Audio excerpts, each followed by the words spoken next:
Welcome to the I-80 Club and another National Fun League Week 9 recap. Josh Peterson and Mike Schaefer with you on this Tuesday morning. Mr. Schaefer, how are you today? I'm good. It's been a good weekend for the NFL. For me personally, That makes one of us. almost was a fantastic weekend if the Bengals defense had just come through at the end there. You get to see all of the teams in your division lose. You get to cause one of your teams in your division to lose. You win a lunch bet that you wouldn't even have been able to pay up on because now you're unemployed. It was, I think I went 4-2 in picks. I'm in solo first place in that right now. Wow. Things went pretty well for me in week, what are we, week 10? Was that week 9? That was 9 week or week 9, 10? yeah, halfway through the regular season. I was thinking about that last night as I watched the Cardinals take down the Dallas Cowboys because the Cowboys are the shittiest thing in my life right now. Which I guess God, I shouldn't say that to you. And I was like, you know what? You can say whatever you want. At least I get to buy Schaefer lunch. So now we got to figure out where we're going and when we're going. And those are small details. We can figure that out some other time. But we certainly will. I got to watch. You invited me over on Sunday, and I spent the noon hour with you, and we got to watch. I got to watch you go from, I have the Lions in the pick'em, and I'm not excited about this game, and pithy comments from time to time into the NFL is screwing me. The NFL is taking away touchdowns. How can the NFL do this to me? You said at one point, it's unfair.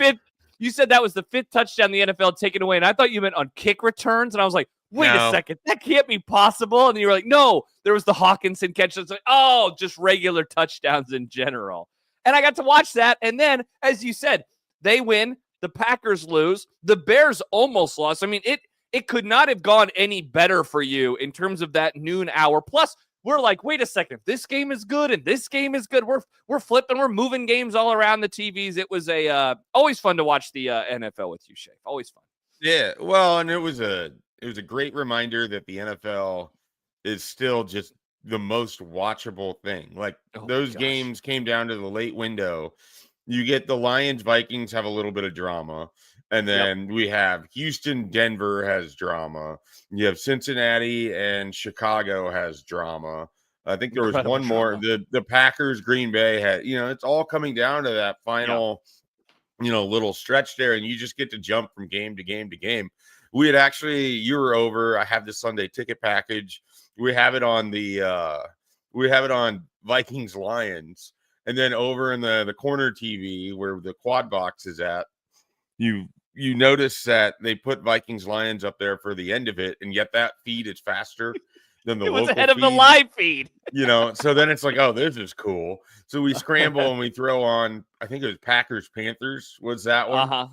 Yep. And we end up staying on that channel for like every meaningful game that then comes because it just kept doing bonus coverage. Like the funniest part was when the quad box, when one of the games ended and it went to bonus coverage of your game, not only was it ahead, I mean, it was ahead by a solid 30 seconds. And as that is unfolding, the Lions are scoring a touchdown. And so you're like getting spoiled on the TV, even though it's in a commercial break. And so we're scrambling, but you're also angry at the same time at the play.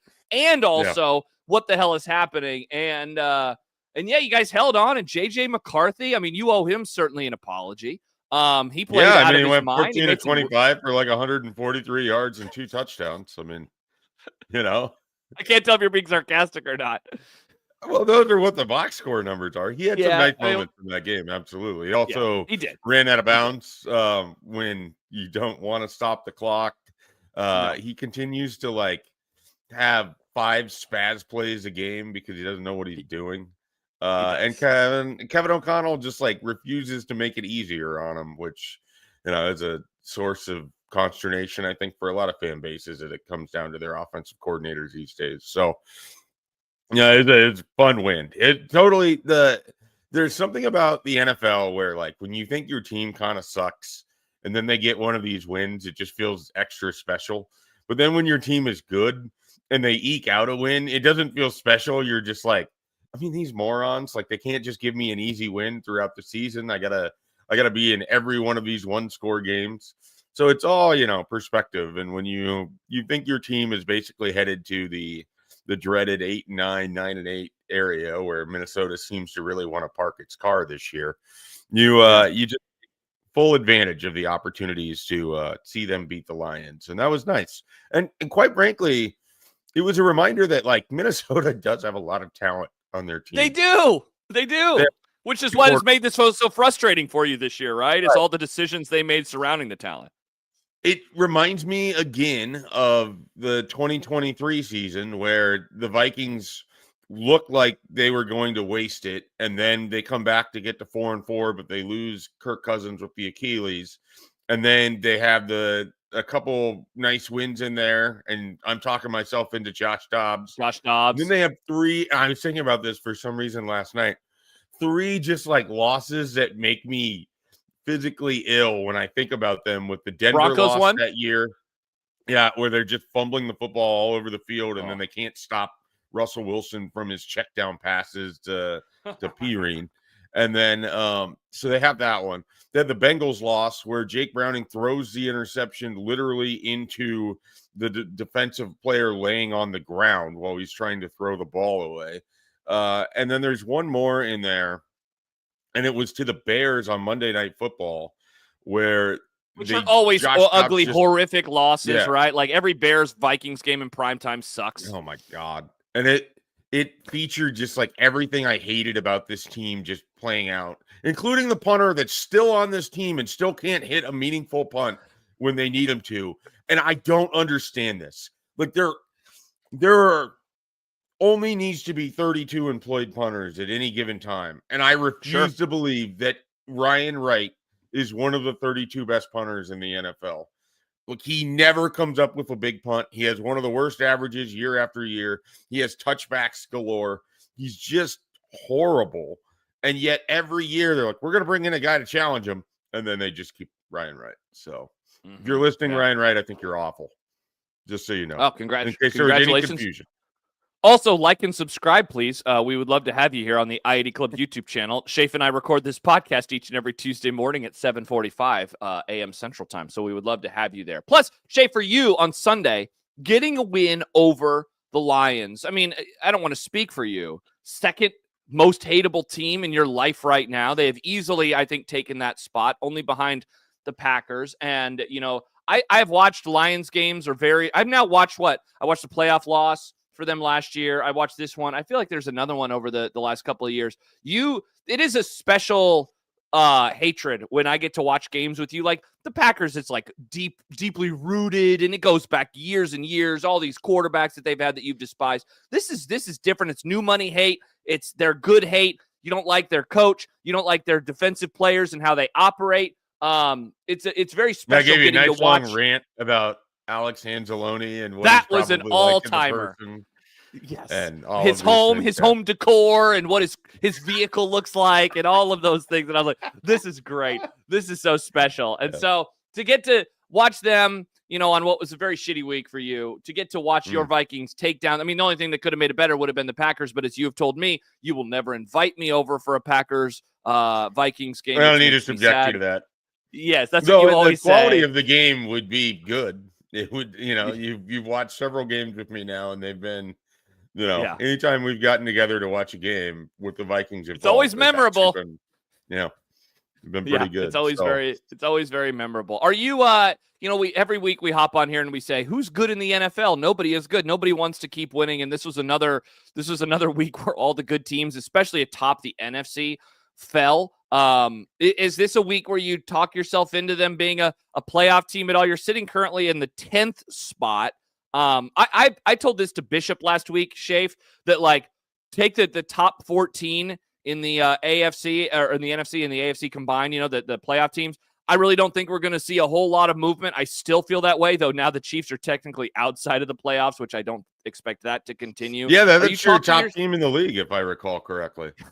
Oops, my bad. You're crowning their ass for beating the Lions, which is apparently something other teams can do that also aren't making the playoffs. Maybe I should crown the Vikings. So you're not talking yourself into the Minnesota Vikings making the playoffs. I think that's really. a smart move for you, by the way.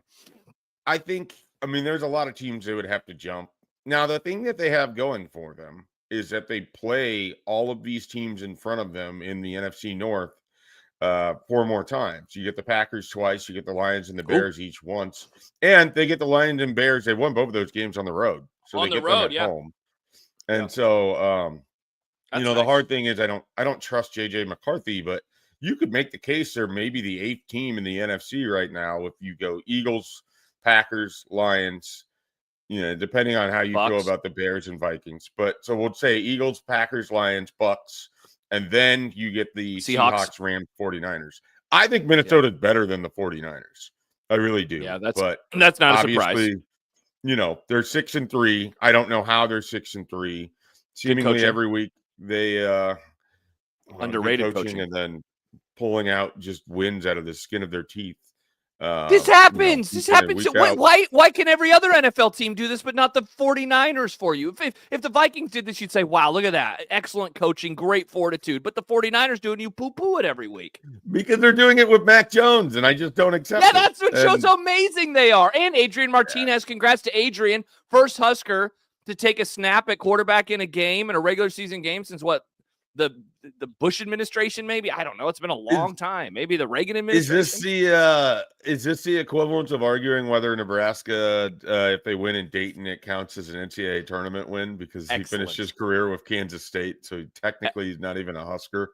Oh no, I didn't even want to go down that road of where he did or didn't finish. Where does he say if he did Sunday Night Football and he was the starter? Would he say Kansas State or would Nebraska? He say Hell yeah. He was there for 4 years. I think he would say Nebraska, but I'm not 100% on that. That seems like something we should get to the bottom of. Maybe we'll find out in the playoffs. Maybe we'll find out in the playoffs. Send a text to the number that was his recruiting phone number. I have Adrian's number. I've talked to him. The last time I reached out to him was in the summer, and he got back to me and said I asked him a question if he could do something, and he said, sorry, no, I'm training with the Jets right now, and it's probably for the best if I just focus on that. And I said, that sounds great. And now he is with the 49ers. What would your comfort level be of sending him a text and just asking him, what would you say if you were asked for what team you played for college? Or what scale are you 1 to 10? What team you played for college? Yeah, if I scale 1 to 10, I would probably comfort level would probably right now, given he is in the throes of the season, I'd probably be at a 5. You could talk me into it. You could definitely talk me into it. That would be such an odd question. Hey, it's in the Discord, talk Josh into this. Yeah, I know you're. This seems like this could be an I-80 exclusive. Yeah, that do it for the club. Hey, I got the reporting itch. Maybe this is the next story that I write. Yeah, sources tell me. Not even sources. It's sources from the horse's mouth. Tell me Adrian Martinez picks Kansas State as his college. Wow. How sad would this fan base be if that's what he said? If he was like, yeah, I'd say Kansas State. How would people be hurt, do you think, around here locally? I don't know why anyone would be hurt. I don't think you need to be hurt. Jack Mitchell would be a little sad. If you're hurt by this, I think you have to reevaluate what hurts you. Yeah, I guess that's true. David chimes in on the Discord. David is I don't know if you know this, Schaef. This is our 49er fan in the audience. And my best friend. He says, oh, fun, the weekly Mike hates the Niners but doesn't admit it. Don't apologize for wins in the NFL. Niners win. Apologize now.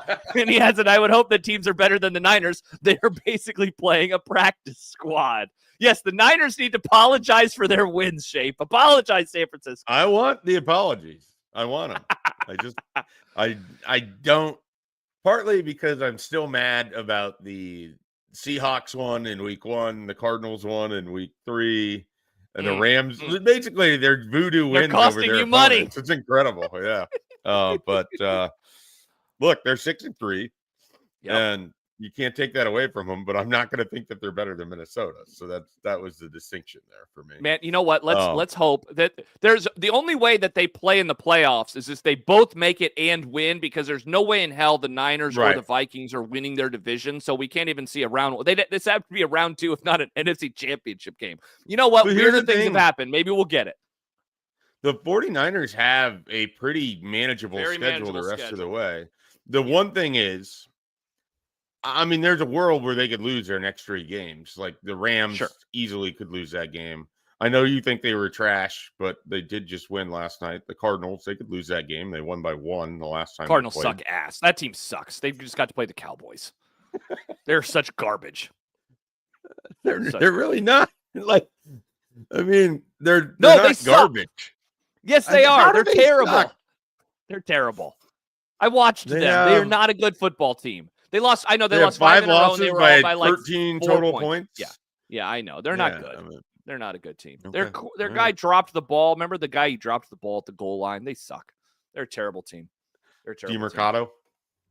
Yeah, and then he made up for it last night by sliding before he scored a touchdown. Yeah, the Niners can certainly they can win. They get the Panthers, which I don't think should be that challenging, but they are. They keep winning. Yeah, they are 5-4, and they will not be apologizing for it. Yeah, and then you have the Colts, Bears, Seahawks in there as well. So there's 2-3 game stretches that are going to be challenging, sandwiched around the Browns and the Titans. But they have a bye week in there. They're one of the late buys, which is just brutal for the 49ers because they just lose players every week. But they're gonna be kind of the 7th seed, I would assume, in the NFC, and they're the ones that if the Bears or the Vikings or the Panthers are going to get somebody, it would be the 49ers. Yeah.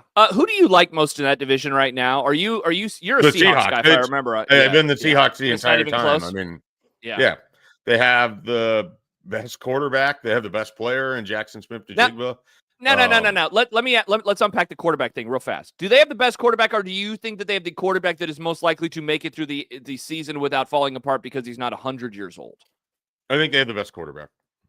Man, your Matt Stafford takes are always so interesting to me. And if John was here right now, he'd be screaming at you because John is now on the Matt Stafford is MVP bandwagon, which I said to John yesterday. It's November 3rd. Who cares about the MVP at this moment in time? But I am surprised that you feel that way. And I will also say this, as someone who did this pod with you almost weekly throughout much of last year, and then we got to the end of the year and he fell apart when the moment was the biggest. I cannot erase that. And I have seen Matt Stafford raise his level of play in the biggest moments. And so I am really wondering, like I'm with you. I think Seattle is the best team. Certainly, they would have the best home field advantage of those 3 teams right now that are atop the NFC West, and I think that is something that matters.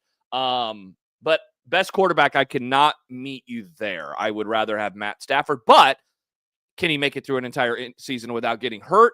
And then with Darnold, I would wonder what's going to happen when the playoffs arrive, or even when like week 16, 17, 18, and then the playoffs arrive. Like, how is he going to perform in those types of moments? Yeah, and this isn't to take anything away from Stafford, who's obviously 21 touchdowns, 2 interceptions, playing at an incredibly high level. I just, like, if you're asking me right now, am I taking the 27-year-old quarterback who's raised his game over the last 2 seasons, or am I taking the guy who's creaking when he walks? Give me Sam Darnold. Like, it's a question of who's going to functionally be in physically their best shape at the end of the year. It's a question of who I think has I think Matt Stafford has all world arm talent. So does Sam Darnold. Like he doesn't get any extra. The extra points come from the fact that he's done this before and Sam Darnold hasn't. And I think team context, you could argue that maybe the Rams offense, you trust more with Sam McVay calling things and what is happening for the Seahawks. But again, that's more based off of history than anything. Yeah. And I don't know. I mean, part of it is your biases come to the table in these conversations. And then for me, I already was all in on Sam Darnold. I was in on the Seahawks team, so I'm probably just inclined to continue to stay on that route. Yeah. And I've been sort of, last year I had the Rams to win the Super Bowl. They made it to the NFC divisional round. They played the Eagles better than anybody in the entire playoffs did. I think they're a good team by every possible metric. There's just something I like more about the Seahawks, I think. Overall, like I think that Seattle team is going to be a really tough out in the playoffs, and if they keep stacking wins, they might be your 1 seed, which means everybody has to go there to which is a huge pain in the ass. We have seen that home field advantage get them to. I mean, they when they were in their heyday under Russell Wilson, both years that they made the Super Bowl, they had the 1 seed. And so they got to host 2 home playoff games. And, in a sport with grown men and who have kind of seen everything, that place still offers something in terms of a home field advantage that is very hard to beat. It really is different than most of the home field advantages in the NFL. And that's, it's worth, in my opinion, it's worth something. But that's because I've seen it be worth something. And, of course, now in the expanded playoff, you only have to win twice, whereas the other teams have to win 3 times. Though we did see last year the first time, and it won't be the last, where a team got 3 home playoff games because the Eagles won and then the Lions lost in round 2, and so they got to host a 3rd playoff game. And so that race is going to be fascinating because the last few years the Rams have come on strong, and they've had to come on strong because they got off to such shitty starts. This year, they're finally off to a good start. And I can't stop thinking about that. Like, they're 6-2 right now, so they're stacking wins in their back pocket. Now, as you just pointed out, though, like they have multiple games, right, with Seattle moving forward. They got one in 12 days on a Sunday. That'll be awesome. And then they have one in week 16 on Thursday Night Football. Holy shit, man. Those are going to be awesome games. Yeah. Like the Thursday game is in Seattle. The one in a couple weeks is in Los Angeles. Those are going to be tremendous football games. Probably for home field, depending on what's going on with the Lions and the Eagles and the Packers, etc. Right. And you look at Seattle's schedule, and they have those 2 games against the Rams. They also have the Colts. And then they have, teams that are chasing down into that final playoff spot in the Panthers, Falcons, and Vikings. So they're going to be playing a lot of teams that have a lot to play for. So we're going to know whether this is a mirage or, whether this is real pretty quickly. Yeah, absolutely. Speaking of, you just mentioned a team that I wanted to ask you about, and we're just kind of bouncing all over the place right now. We spent the last couple of weeks on the pod talking about the Colts and how we felt about them. It was still, there's like, we haven't seen it. And so in the NFL and in sports in general, I guess, you kind of need to see it continually before you finally buy in. For a lot of people, Schaef, they need to see it all the way into the playoffs with a team like the Colts because, they just haven't done it before. Like, it's so funny to think back to the first Chiefs team with Mahomes. I remember, I bought into them very quickly, but a lot of people were like, I got to see in the playoffs. I got to see in the playoffs. I got to see in the playoffs. And then, now they're like the dynasty to the point where people are like, I'm never going to count them out, even if they're, 2-10, because they'll probably figure it out. What did that Colts loss to the Steelers, 6 turnovers over the course of the noon window in that game? And I know it was opposite of yours, but every time we're looking over there, it's like they're giving the ball away and the Steelers have it. Are you viewing that? You just used the word mirage. Was that a mirage performance, or was that the type of game that gives you pause, just given that Daniel Jones has often been a pumpkin? It just now took until week 9 for him to turn into a pumpkin in the 2025 season. It doesn't give me pause because I didn't really view this team as one that was like a, I don't think they're on the level true of the blue Bills. contender. I certainly would take the Ravens and the Chiefs over them, and neither of them are even in playoff position right now. So some of it is just kind of how you view it. For me, is the Colts had a bad day, and they had a bad day against the defense and the Steelers that when they do things well, they take the ball away. Like they're a horrible defensive team in terms of stopping the pass, but what they do is turn you over. And so they did that. They did that often against the Colts. And it doesn't really change how I feel about it. I think they're the team that's going to win the AFC South. I think they're going to host at least one home playoff game. I think they're a tough out because Jonathan Taylor is going to be a tough person to tackle when it's cold in January. I think Daniel Jones is a perfectly fine quarterback. I don't know that he's great, but I don't think he's bad. And it just sort of reinforces it's a hard league to win week in and week out. I mean, they're on the road against Indy, and now they've got to head to Germany, I think, to take on the Falcons, which is a weird sentence to say out loud. And then they get the bye week, and then they have that big game against the Chiefs on the 23rd. So huge game. It's going to be a big kind of run here for them. I think if they can grab this win in Germany and then get home to the bye, have a week to prepare for the Chiefs, they could come back and be in pretty good shape. But they still have the Seahawks on their schedule. The Texans are looming twice. Twice. That's not a great 49ers. team in Houston, but that's the type of team that can do exactly what the Steelers did. And the 49ers, same thing. Like, that's a team that can turn you over. They have the Jaguars. They have a very weird schedule here. as they go down to this back half of the season. So I think it's going to be imperative for the Colts. Just go get this win against the Falcons, rest up, and then you're going to have to figure out how to navigate this where you get, your two key division opponents twice. You've already stacked your 2 wins against the Titans. But now you get the Jags who aren't going away, and you get the Texans who are hanging around. So, and then the Chiefs and the Seahawks, and the 49ers, they have a really tough run, as they're finishing this thing up. Yeah, and so that's why the loss on Sunday, they lose by 3. They were down, by more than that throughout much of the game, but they're up 7-0 and they muffed the punt, and immediately it's well, okay, this is going to be a really tough one, and they turned the ball over 6 times. It's wild now, Schaef, that you look atop the AFC, and in terms of just raw win-loss records, the Colts and the Patriots are both tied with the Broncos. And each the Patriots and the Colts have lost to the Steelers, and they've done so with a combined 11 turnovers, in those games. And so both of those teams are probably shit, we should be 8-1 right now. We should not be 7-2. And I don't think ultimately that home field is going to come down to those 2 teams versus each other. I think the Bills are going to have something to say about that, certainly. But it is wild how both of those teams are sitting really pretty right now in the playoff race, and yet they both have to be kicking themselves for half of their losses, given that it came. I think the Patriots game was at home, though, right? For New England, that one what happened in New England. But either way, they turned the ball over 1,000,000 times, and then the Colts do the same thing on Sunday. That divisional or the conference champ out of the AFC is going to be a tough thing to figure out. Either it's going to be the Patriots who just navigate their entire schedule and they have the split with the Bills and it's enough. You talking about the 1 seed? Yeah, it's trying to predict this is brutal because we just went through what the Colts have, and then if you go look at the Broncos, I mean they have their own. They have 2. They saw the Chiefs twice. The Chargers, who already beat them once. They have the Packers. The Jaguars are in there. A couple wins against the Commanders and Raiders. I feel comfortable giving them those.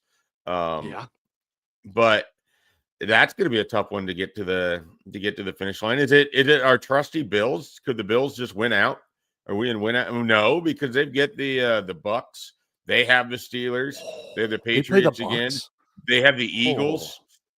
I mean, I don't see a clear and obvious number 1 seed yet in the AFC. And dude, that's awesome. Are the Patriots with their easy schedule? I mean, they do have the Bucks coming up on Sunday. Good Lord, man. Tampa's involved in a ton of good games. They have the Bucks, they have the Bills, they have the Ravens. Most fun team in the league. Glad to have you on board for once. I wonder if New England is just going to kind of slip on by and they're going to somehow be the 1 seed, and I'm just not going to buy into them at all. And I'm just going to be waiting for them to play somebody in round 2 that's worth their salt. And they're going to lose, and then it's going to be Bills versus somebody in the AFC Championship game. I think I'm expecting that. I think the 1 seed in the AFC, if it's the Colts or the Patriots, I will be happy to pick against them in round 2. I would say this, they're going to be the underdog in round 2. Barring something really weird happening, the 1 seed, if it's those 2, will be an underdog in the second round of the NFL playoffs. I'm going to make a prediction on this show, and we can try to log this as we want. The Patriots will lose one of their 2 games against the Jets this season. Let's go. That would be awesome and hilarious. You're just looking at what they have here left. And they have the Bucks and then the Jets, and that's on the Thursday night football game. That's at home. And then they get the Jets on the 28th after Christmas. So a little full from the holiday meals, perhaps.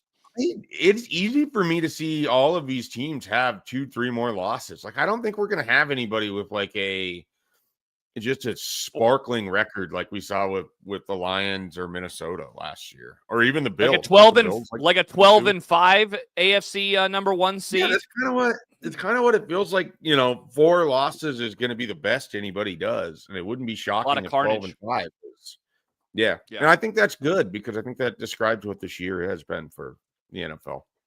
Yeah, it really has. Adam just popped in. He says, sorry, I'm late this morning. Can we talk about how the Seahawks are the best team in the NFL? We did talk about them a few minutes ago, Furls.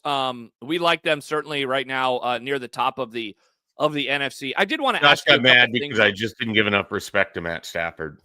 No, yeah, you said Sam Darnold's a better quarterback, which, I mean, okay, I feel pretty good. I will hold on to my Matt Stafford is better than Sam Darnold stock for January when Darnold throws 3 interceptions for some reason in a game against a 7 seed. So let's just all pump our brakes a little bit. But I did want to ask you about the top of the Are we just going to, like, ignore the fact that he has 54 touchdowns in his last 2 seasons, that he's lost 5 games total? We're talking about trusting a team to win in the playoffs. I'm talking about who's the best quarterback right now, Sam Darnold. Not him.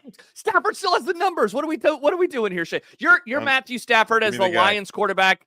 You're holding on to that hatred from a decade ago, and that's fine. Like, just admit your biases, and we can move forward. It's totally okay. It doesn't bother me. If the 49ers defensive back had caught the can of corn interception in 2021, we wouldn't even be having this Matt Stafford conversation. That's the thin line between he's elite, he's got a Super Bowl now, to he's really, really good, but he's not. That's true. Like, that's the difference. No, you're not. That's it. You're not wrong. You're not wrong.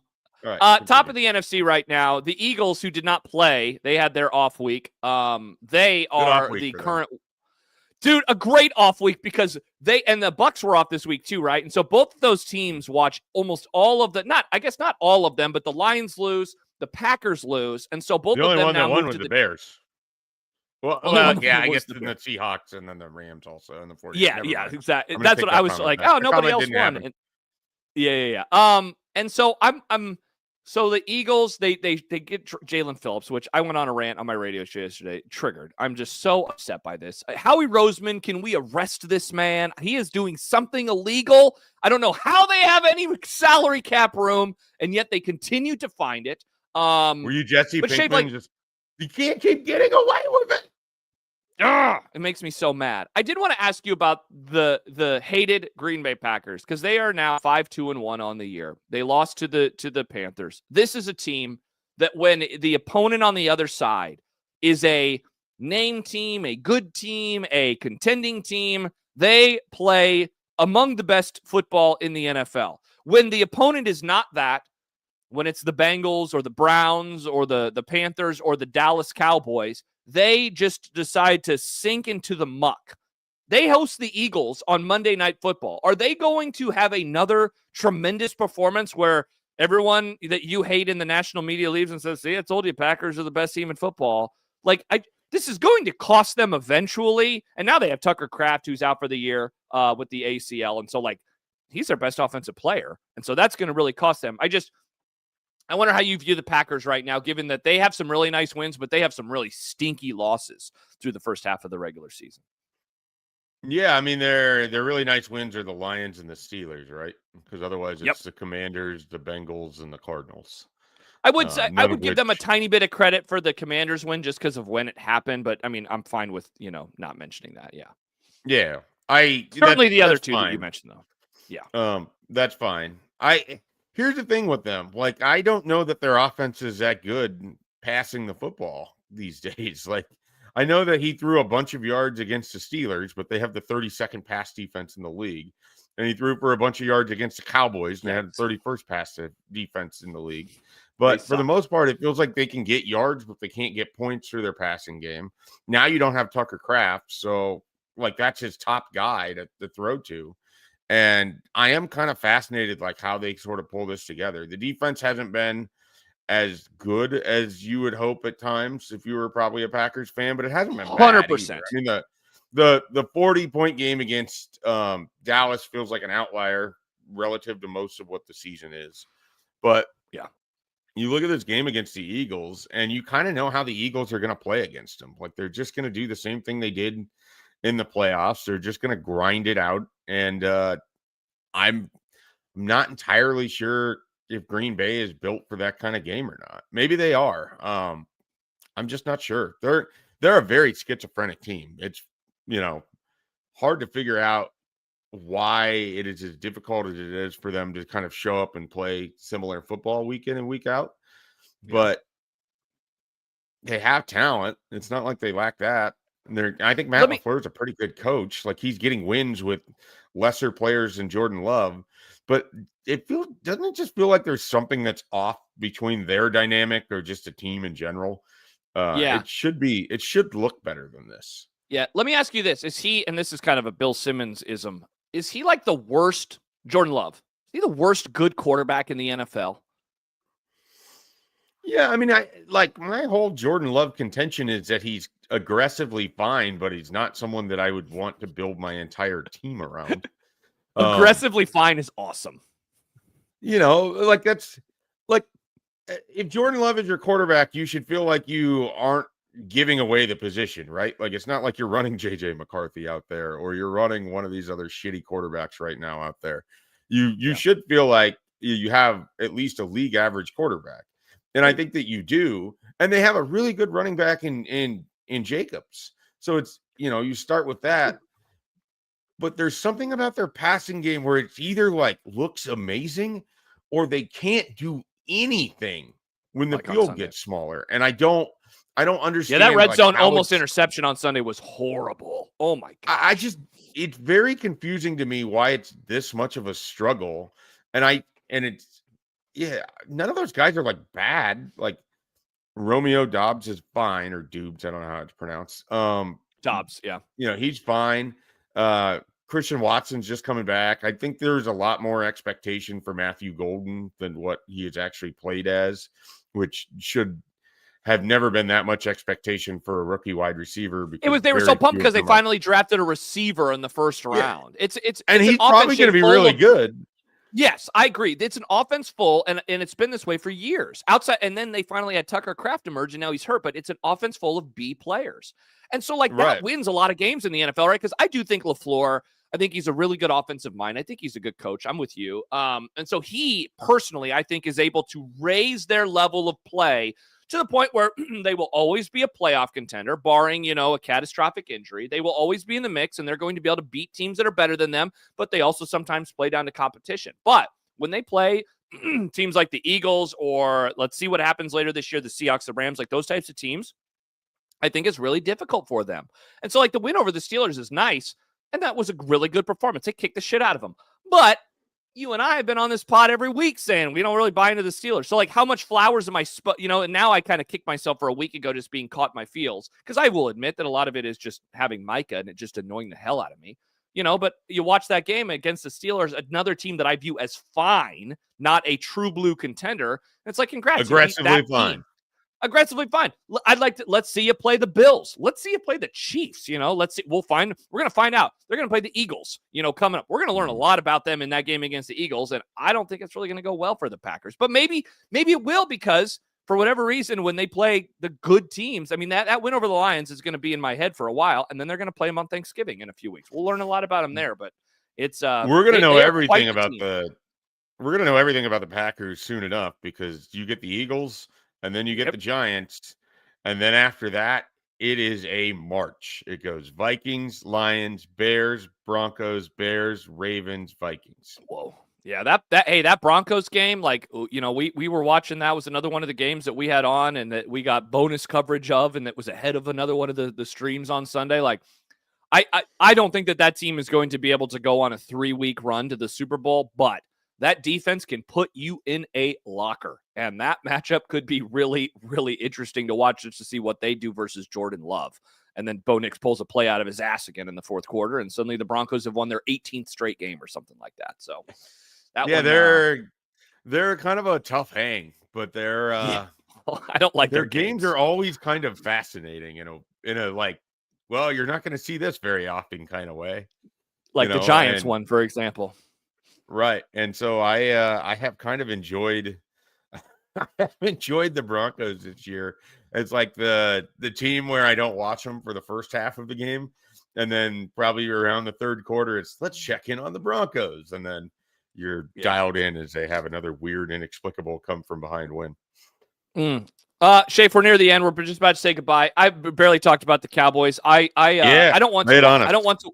I don't want to watch them anymore. I'm so sick of this stupid team. I'm serious. I want to be done watching them for many years now. I'm so angry at them. I realized last night as I was laying in bed watching them turn the ball over yet again in the game, where they moved the ball but very rarely found the end zone, very rarely found points in general, that I am not built for a truly bad era of Dallas Cowboys football.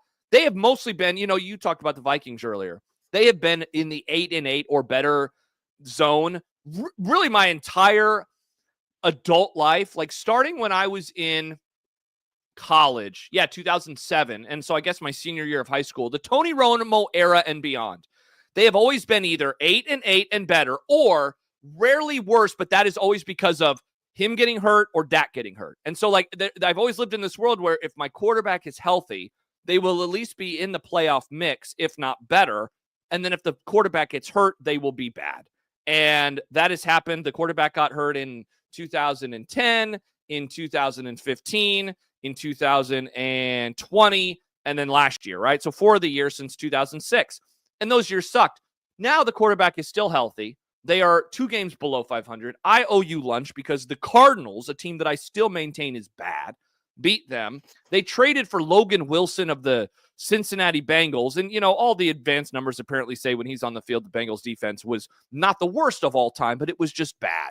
And it's like, cool, congratulations. The owner was bitching about Micah Parsons again yesterday, 2 months later, like he's a fan of the team and not the owner who got annoyed with Micah Parsons and traded him away. I don't like this, Mike. I don't like this. I'm not having any fun.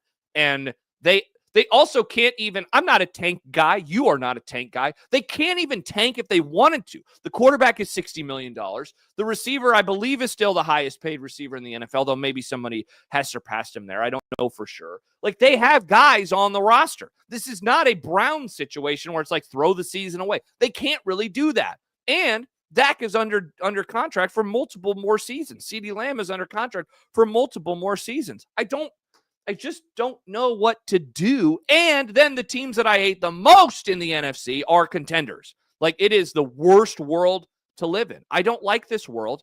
I want to exist in a different version of the NFL. Someday, Schaef, I hope to look back and say, remember those bad years in the mid-2020s when you were miserable? At least it's not those years anymore. But I'm in the muck right now, Schaef, and I hate it. That's how I feel. Yeah, there's not a lot I can tell you to make it feel better. The only way out of the muck is through it, and you're just going to have to go through it. I'm going to have to crawl through 500 yards of shit-smelling foulness. That's 5 football fields, Schaef. Yeah, no, I'm aware. At least it doesn't have the end zones on those. It's just the yardage of between the end zones, Plus, and people get out your tiny that. violin. My team exists in a world to just be made fun of all the time. I cannot watch a football team fail and do so without any takes. Like, I kind of wish to be a Jaguars fan from time to time, at least when they exist in a perpetual people state make fun of them too. They do, I guess, but it's more in a kitschy kind of way. When the Texans are bad, no one gives a shit, right? Like, nobody cares about the Texans. Yeah, that's fair. I was going to say the Falcons, yeah. Though they have the 28-3 loss.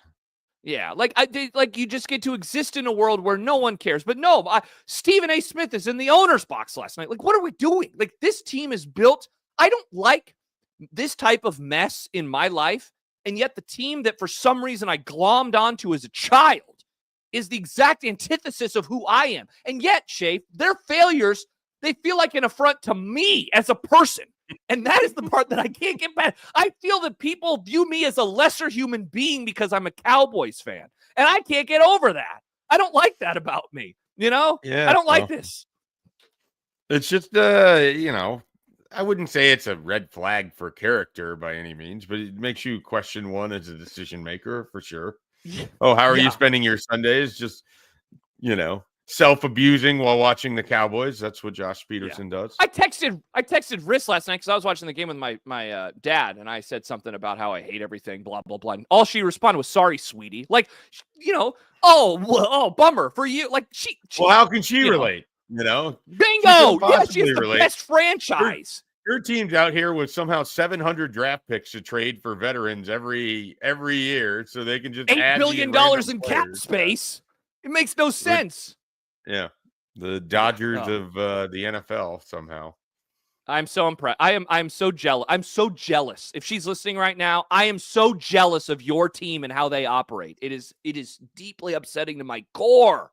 Can you imagine that, Schaef? Can you imagine being a fan of a team? Because you don't have one either, where they operate in such a way where they are. It's not that they're cutting corners, but they are using every ounce, every little morsel of availability of money and whatever to be as good as humanly possible.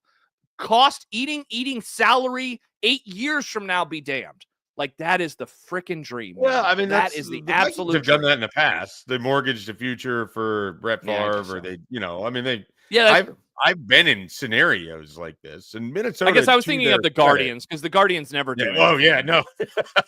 That's a very different one. Minnesota, for all of their faults, they absolutely want to win every single year. Like, they are not in this to the Wilfs. This is not like some kind of financial investment. I'm sure it is. But at the same time, like, they are putting their own money in this organization every single way so they can have the best possible organization they can while winning as many football games as they can. And I love that. Like, that's I talk about it all the time. It's the one sports thing that's great about the Minnesota Vikings is that they have people who actively care as much as you do. When you root for a baseball team where it does not seem to be that case, it is unbelievably aggravating. I cannot imagine how it must feel knowing that you have the single biggest franchise in the NFL and it's run like it's a mom and pop grocery store. They run it like the Bengals. It's so where upsetting. Mom has no decision making and Pop is just blind drunk with everything that he does. Your words, not mine. It is deeply unsettling, and it is only week 9, so I cannot wait to see the depths of hell that I get into. They play the Chiefs in a few weeks, like. And here's the thing, too. Oh, the Chiefs. Who could beat the Chiefs? Oh, the Bills. Well, we didn't even talk about that game. I know. We didn't even discuss the two best teams in the NFL playing each other. Records be damned. Another great game. Another win for Josh Allen in the regular season. Shout out. And we'll find out if it matters come January. Okay, we probably won't. But I just their defense's ability to make any quarterback in any offense fix any issues that they have is just the worst garbage every fucking week, man. Every week I have to watch that shit. Every week. I was at Nebraska basketball last night and some TV timeout also gross. I'm on Twitter and I see the Marvin Harrison Jr. touchdown where I watched that over and over. And it's one of those things where you show your buddy and you and your buddy are laughing and then the guy next to your buddy is like, "Hey, what are you watching?" And then all of a sudden you realize there's like 6 people around you watching the same highlight of this Cowboys defender falling down on a slant. And you're all dying because it's the same reaction from everybody. Of course, that's what happens. This wouldn't happen to any other team in the league. My mom was watching the game and she goes, "Who's that quarterback for the Cardinals?" I go, "That's Jacoby Brissett." She's like, "Who's that?" And I'm like, "Well, he's torching him." Oh man. And so that's the worst part. The Chiefs. Yeah. No shit. He got to play the Cowboys. I can't wait to see what Geno Smith. I can't wait to see what the trash Raiders do in 2 weeks. Like, what are they going to do? And then, when they play Mahomes, it's in Dallas. It's the Thanksgiving game. I cannot wait for the Chiefs to put up 50 points on Thanksgiving. I wonder what the record is for an opponent on Thanksgiving. It might be the Vikings, honestly, back in 98. It's going to be, oh my gosh. When they play bad offenses, the bad offenses put up 40. What are the good ones going to do? It's, oh God. The Lions your boy, despise Jacoby Brissett. Brissett's having a nice run here for the Cardinals. I guess he did put up a lot of yards. Done? I don't know. Are we just done with Kyler Murray? It's weird. It's weird what's going on with old Kyler there. By the way, they play the Lions, and the Lions, you want to talk about a team that takes the Dallas Cowboys personally. Dan Campbell, he was so triggered by what happened at the end of the 2023 loss for the Lions, where the refs screwed him out of a win that would have given them the 2 seed. That they took it out on them last year, and they scored 1 billion points. They are going to torture my team in December. It is going to be, I don't want to say anything that could get me in trouble. It's going to be bad though, Schaef, and I'm not looking forward to it. And that's the national. Yeah, I thought it was going to be bad on Sunday, and then the Lions managed 24 whole points against the defense that has struggled all year. Jared Goff looked to be absolutely human, and David Montgomery fumbled. It was just a wonderful, nice day. Dan Campbell nailed all his 4th down decisions. Congratulations to him. You still only got 24 points. I love it. Shout out to you, Dan Campbell. Great win for the Vikings on Sunday. When we look back at this season that didn't make the playoffs and was a waste because they didn't have a plan at quarterback, I'll get to say, well, hey, on November 2nd, at a low point in my life, the Minnesota Vikings said, we're going to make this as aggravating, but as enjoyable, created a new word, as possible. And thank you, Minnesota. I appreciate it. I can't wait, Schaef, in the offseason when I want to rewatch a game that will remind me of the fun of this season. I'll rewatch highlights from the Jets game and how fun it was when the Cowboys whooped up on the New York Football Jets. No, the high point so far. One. Yeah, but it ends in a fast forward to the very end tie. Where Jordan Love nearly cost him the game. That would have been the best moment of the season to this point. I would rewatch highlights of that game for years to come, and instead I probably will avoid it because it makes me just enough sad because it ended in a tie. All right, that's the National Fun League. Thank you, everybody, for joining us. If you like what we're doing here, a like and subscribe would certainly help. If you want more from the I-80 Club, patreon.com/I-80 Club. Schaef, know that it's been a tough week for you. All of our listeners and subscribers, I know that they're thinking about you in these times. We appreciate you, man. And you know, Jack and I, we said some words about you. And so didn't want to talk about this stuff, obviously, on the pod today, but just wanted to know that we care about you. We appreciate you. We love you. And we're looking forward to whatever is up next for you in your career. Well, hey, I appreciate it. And in the meantime, I'm just going to be hanging out, watching the NFL and cracking jokes about the Cowboys like everybody else in America. Like everybody else. All right, we have a lunch date to schedule, so we'll do that. We'll be back next week, recap week 10. God, this is getting into the sad part of the season. Though, you know, the Cowboys suck, so maybe it's going to be for the best of the season. Is it sad? It sure feels like you want to be done with the season, but you don't. You just want to be done with the Cowboys. Like, it's a very distinct I love the difference. NFL. I love the NFL. Yeah. It's such a great thing. And like you said, it always delivers. Sunday was so fun watching with you and seeing all the games go down to the wire. We're doing it again here soon. We had turned off the Bears-Bengals game, and Riz text, she goes, Ben, this game is crazy. And I go, wait, what? What happened? We turned that on. We got to see Loveland score a touchdown. So what a wild day it was. All right. Yeah, we'll make this happen again. Yep, we will indeed. For the Week 10 recap next week, we have an I-80 Live tomorrow, football show on Thursday, all sorts of stuff coming up over the next few days. He is Schaef. I'm Josh. We'll talk to you next time on the National Fun League podcast. Bye-bye.